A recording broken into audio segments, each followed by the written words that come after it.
सचेतन हुओ ओडिशावासी मार्केट को बाजिला प्लास्टिक चाउल। हाय सांग मैंने जय जगन्नाथ देखिपे आपण आम पाखरे दी प्रकार चाउल अच्छी गोटे पाखे धला चाउल अच्छी आ गोटे पटे देखते आम रेगुलर जो भाई चाउल देखा जाए से भाई चाउल देखा ए दीटा मिक्स होता आम ताको बाछिकी अलग करूँ जोटा कि गवर्नमेंट तरफ मिलूँ कि स्कूल को जाऊँगी अंगनवाड़ी की जाऊँगी डीलर को पाखक जाऊँगी सी से चाउल आम घर को आसला आम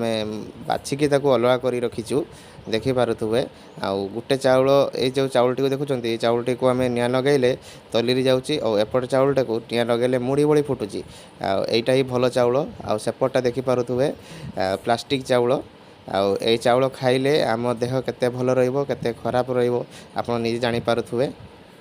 जय जगन्नाथ सांग मैंने ये भिडियोटी एत मात्रा भाइराल करूँ जमीक ये भिडियोटी समस्त पाखे पहुँची पार ओडिशा गवर्नमेंट पाखे पहुँची पार